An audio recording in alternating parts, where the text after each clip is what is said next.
Alright, we're about to start our first session, so let's have a look around at the gym. That's the mat space over there. That's Luke. Yeah, today should be a good day. Let's approach the victims. So these are the victims. What's up, victims? Do the victims want to say hi? Yeah, this is the first victim, always. This is Jesse. He's actually quite good. He's an MMA fighter, so Yeah. he's not a jiu-jitsu guy, so he gets a pass. This is victim number 2. He only does jiu-jitsu, but he's young, so I guess he also gets a pass for reading shit. This is Unk, victim number 3. He's OG victim. He's pretty much a boomer, so he only has like 1 year left in him 26. before his body falls apart.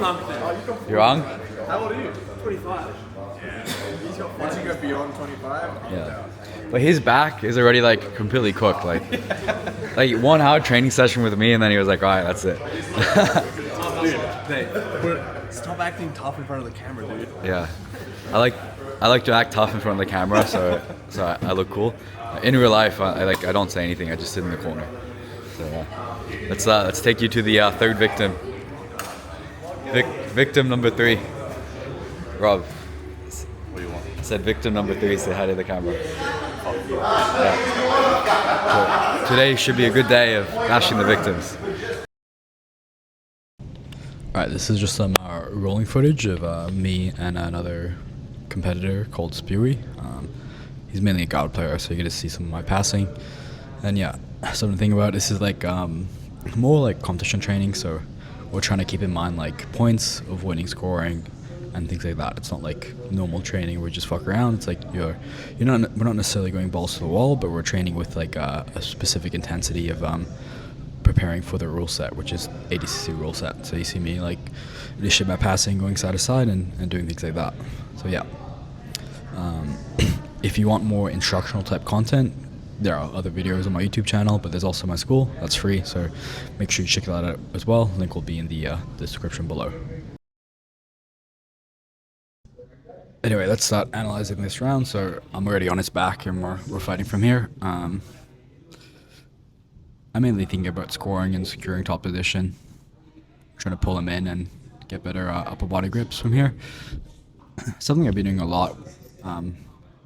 Sometimes I have issues finishing the back, especially against if my opponent is bigger than me. So I've been trying to transition and let go, and go towards like this mount position where I keep the upper body grip and I look to cook him from there.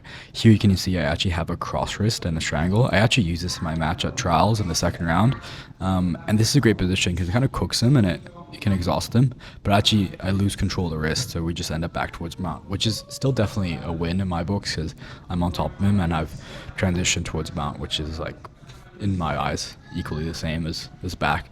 Mount is more energy efficient for the guy on top, so you can pace yourself a little bit more and you can use that to exhaust your opponent. So here you can see I'm cross-facing him. I'm trying to make him bear my body weight.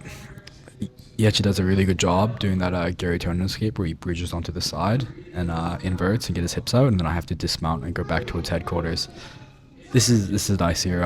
I feel like he's doing a lazy job with that frame, and I can pin it towards a mat, so I roll through with a Kimura. And I use that Kimura to step across into like a quasi-mount. Then now I'm just in side control, and I step over his head to get the finish. So quite a good sequence by me.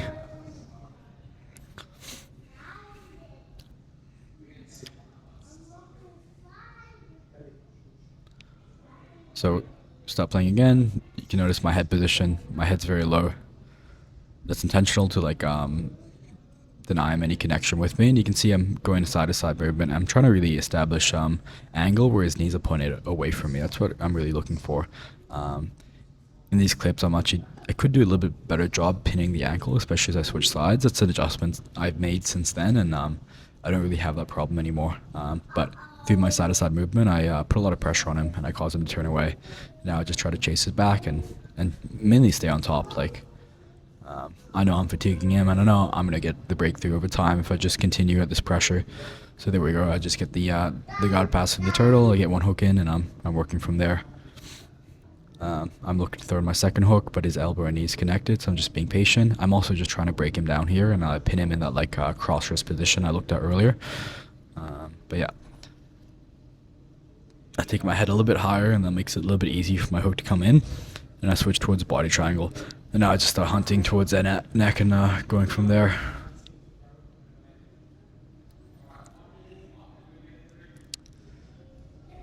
Can't really see, but I start trapping the arm from here. Thinking about wadding my knees, and then I go for this cheeky smother to try to get his chin open. I think I actually tap him with a smother, which is pretty embarrassing. But he is my victim number 4, so I guess it makes sense. So yeah, we start standing here. We engage in the hand fighting battle.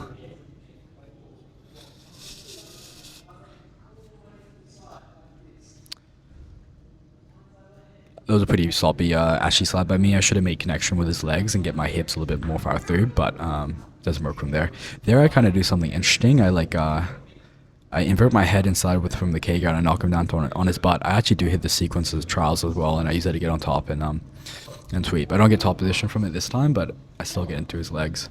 And I attempt the trend lock, and I get the tap. You can see it was quite close to having his ankle popped. Anytime they like jerk the head backwards like that, that's usually a sign that it was quite close to the damage being inflicted to the ligaments. We start hand fighting. The round's almost over. I think there's like a minute, 30 seconds left. I'm working this Russian tie, get his hands towards the mat. That would be a takedown if it was for playing points. We both reset standing. He gets the underhook. I swing my elbow back towards the inside, and I pump my own underhook, and we start fighting from here. I lock my hands in a body lock. I focus on taking my grip farther through in relation to his near hip, so the overhook's weaker. And he tries doing like this Ashy slide and pulling in my legs, but I manage to stay free. And I think the buzzer goes from here.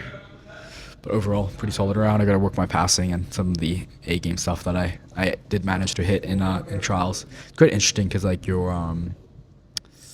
goals kind of shift a little bit when you're doing these competition around. You're mainly focusing on the A game and not working on new skills. So it's quite nice just to be able to refine and enhance what you're good at. But yeah, that's the round.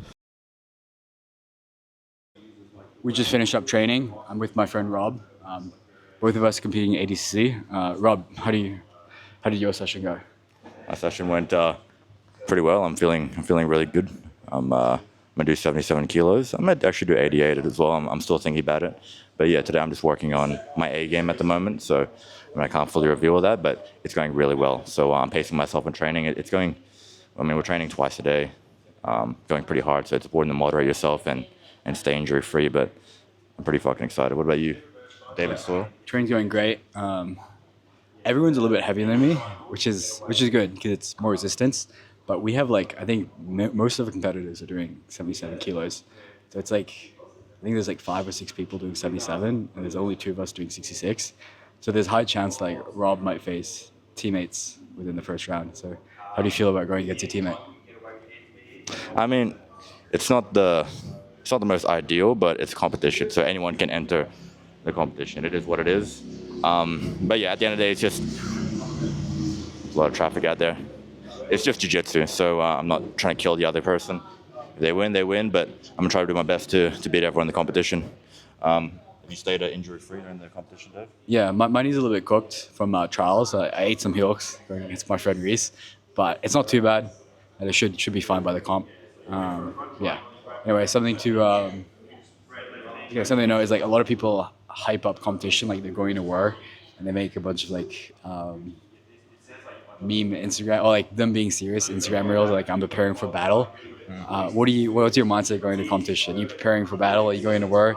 Are you gonna hunt for your family? What's your mindset? I'm definitely not fucking preparing for war, but I'm just there, just doing some rolling. I'm just rolling around with sweaty guys at the end of the day, so I don't really treat it like war. But there's a lot of high-level competitors, Nicky Rod. He goes into these competitions like war and battle, so I understand that. But for me, it's just rolling around with a sweaty virgin or something like that on the mats. But yeah, how's your trip in America? It's good. 1 week back? Good, yeah, 1 week back. I'm less than 1 week, still a bit jet lagged. But about the competition thing, it's I want to go war. If I win this comp, I can buy my whole village donkeys, and I can set my I can set my family Romania up for life. This is me being pedantic, by the way. But yeah, anyway, it's a good session, and I didn't get to film some training clips, so I'm probably gonna put in like old rolling footage, and now it's drilling footage. But it was Probably not going to include our roles. yeah, because just 'cause I wouldn't want to do that to Rob before the comp. He's like my number 2 victim. Yeah. All right. Peace.